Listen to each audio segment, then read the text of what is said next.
Welcome to the Jill on Money Show. It is Monday, April 3rd, and we are here answering your financial questions. If you have one, all you need to do is go to our website, jillonmoney.com. When you're there, just click the Contact Us button. Let us know if you'd be willing to come on the air by checking off that little box at the bottom of the form. Otherwise, we'll get your email and all's fine. Don't worry about that. While you're on the website, I always talk about the things that cost you money, but there's a bunch of free stuff like our free weekly newsletter, like the stuff that I write, the columns of the blog. There's also a lot of fun stuff in the video section where you can see different segments that I've done on CBS News.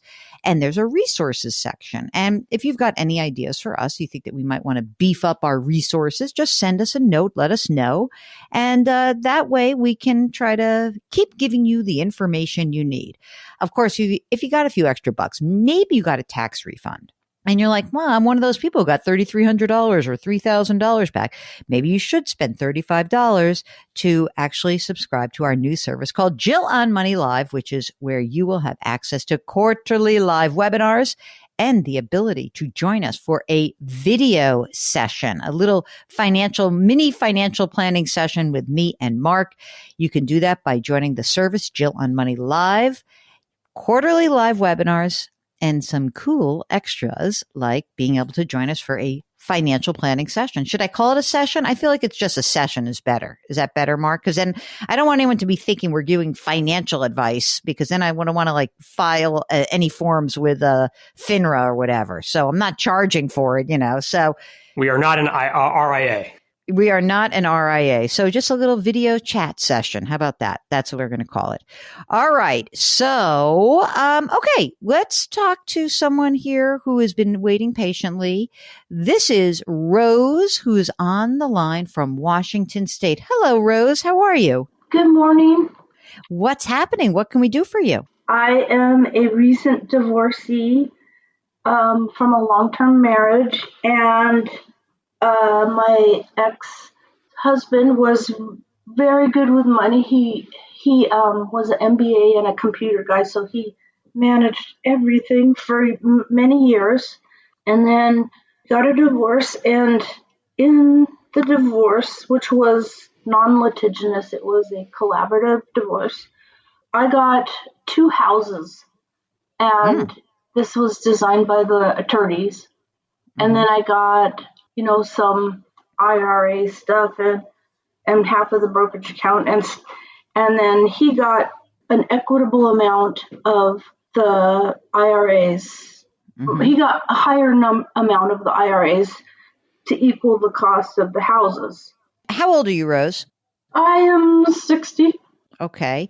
Tell us about the value. So what's your share of the IRA? I have 2 IRAs. One is about $295,000 and the other is about $562,000. Okay, got it. Next, tell us about the brokerage account. One is $653 and the other is $424. That's great. That's a lot of money. Okay, you live in one of these 2 houses? I live in one of these 2 houses. It's a little bit too big for me, but honestly, I don't know. And it's not that much to care for, but I honestly don't know where I would go. How much is your house, the primary, worth? How much is that worth? 1.8. Is there a mortgage on it? No. All right. And what about the other? Is that a rental or is it a vacation home? It was originally purchased as a vacation retirement home, and then I wanted it, and my ex-husband did not want it. And I turned it into a rental, and it's managed by a property management company. There is some income from that, but at the same time, it is a little stressful at times. How much do you think that home is worth, the rental? $800. Is there a mortgage on it? No. How much income, after you pay the rental company or maintenance or whatever, cleaning, how much do you think real income is coming to you? It's $3,000 a month. However, the fence blew down, and that was that. Stuff happens. Yeah. Yeah, I get it. You're like, okay, that happened. All of a sudden, the $36,000, you're like, oh, I seem to only have $20,000. in your heart of hearts, you said you wanted to keep it.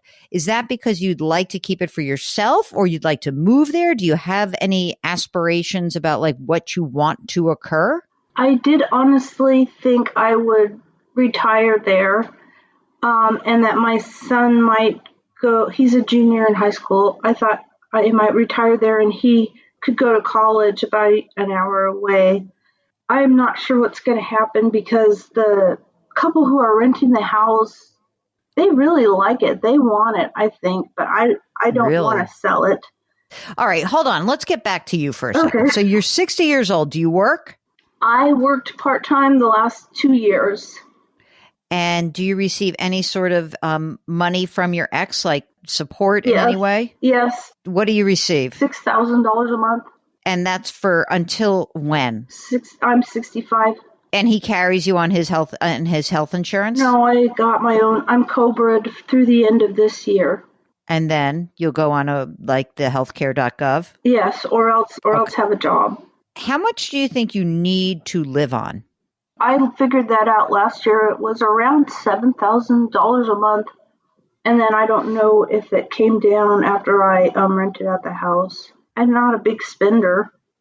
But you had a son. You have a son who's a junior in high school. Do you have any other kids? Yes, I have an adult 23-year-old daughter who's launched. Okay. So she's in good shape. That's great. But you still have to get your kid through high school. And I presume, obviously, you want to spend high school there in Washington. Right now, the $6,000, is that alimony or child support? It's spousal support. Spousal support? Like, is it taxable to you? No, it is not. And That's what I thought. Okay. Because it's different the way it depends how it's treated. That's why. So it's spousal support, not taxable. correct. Are you dipping into your brokerage? Do you have a savings account? Like, what do you have just liquid floating around? How are you if you needed extra money, what do you use? We used to have a home equity line of credit, but we closed that. So so I just end up putting extra money in a savings account. So I have $100,000 in a savings account in case something goes wrong. Okay, that's good. So, I mean, if you look forward at your age 65, when that money goes away, you'll have to replace that $6,000 a month until you can claim Social Security. And obviously you would still be able to claim half of his when you're eligible at your full retirement age. Do you happen to know what your Social Security benefit is going to be? Last I looked, I thought it was $3,400, but I'm not sure. Okay. I mean, you do have a lot of assets. I think that's the really good news. So $7,000 a month. Let's look at this like big picture. Forget the real estate for 1 second. So you've got $1 million in a brokerage account. Okay. You've got $850,000 in pre-tax IRAs with your small Roth, and you've got $100,000. So if you had to pull out $1,000 a month, even $15,000 a year, nothing wrong with that. And, frankly, it's funny because, you're over 59 and a half. There is some case to be made that before you start going on Medicare and before you're forced to start pulling money out of your IRA account, that maybe it makes sense to pull a little bit of the money that you need from those IRAs to reduce your future tax burden. Because your spousal support is not taxable, your tax return should look pretty good. You've got the rental income, but it's not a ton of income, and you can write off all those expenses against that rental income. Look, if you don't want to keep the vacation property, the rental property, and it's a pain in the neck, it's just going to make everything look better. The concern about not selling these properties, it's probably just because you've owned them for so long and you're very settled. And I don't think that there's any need to do anything this second.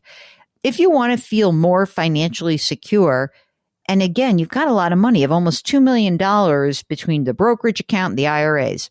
if you wanted to really kind of get a lot more liquid or change your life, you have these two big pieces of property. Neither one has a mortgage. And so if it's like too much of a drag or pain in the neck to deal with the rental, sell it. Big deal. And pay whatever taxes due. And if you're like, my house is great, but it's too big. And like maybe after your son goes off to college, you're like, you know what? I don't need this big house. I'd rather downsize. Fine. But you actually weirdly can keep this almost $2.6 million in real estate that you have tied up. You can probably keep it. It's just more of a management, emotional connection. And if the management part becomes more hassle than it's worth, then you sell it. But maybe this sounds like it's fairly recent. I don't feel like you need to do anything like immediately. I think it's good that you should always have some money in savings. So I think having that $100,000 in savings is great. And I think if you could little by little, even if you just took like $10,000 or $12,000 a year from the traditional IRAs, pay the tax that's due, and push that into your brokerage account, I think that would be smart also. I mean, do you feel relieved? I mean, it's a very hard thing to go through. A late in life divorce is never fun for anybody. I mean, divorce is not fun, but it sounds like you're not in a terrible, first of all, you did not devastate one another in the process. And this collaboration sounds like, is lucky because you both had enough money at the end of the day to feel comfortable. I would say try to work with someone. If you're going to hand over the management of your money, be sure you're working with a fiduciary advisor, someone who has to put your best needs first. Okay. That means you can ask them, are you fiduciaries? If they're CFPs, they are. If you're going to be looking at doing your estate planning, just make sure you're working with a qualified estate attorney who can really guide you. And I think that's when you do those two things, that's great. If you think you can do this yourself right now, where is the brokerage account held? Fidelity and one at Edward Jones. If you want to like dip your toe in the water and you want to interview people, that's great. And in the meantime, if you're feeling a little bit squeamish, you can always have the Fidelity Go, where you can actually get a little bit of help from the Fidelity itself. But if you're hiring advisors, as long as you're working with a fiduciary, as long as you kind of check out with other people, like, what do you think? Ask for referrals, and you're working with a qualified estate attorney, those are very good things to think about because, maybe also you work with an advisor for a couple of years and then you can do it yourself.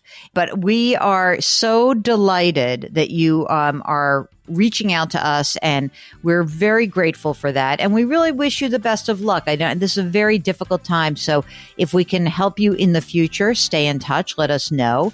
And by the way, if you're like Rose and you're interviewing different financial advisors, we actually have a link to the questions you should ask as you are interviewing those people right on our website at JillOnMoney.com under the resources section. Also on the website, you will be able to sign up for the free weekly newsletter, and you can always buy the book, The Great Money Reset. Okay, put your hands metaphorically on someone's back. Change your work, change your wealth, change your life. Thank you for listening. We'll talk to you tomorrow.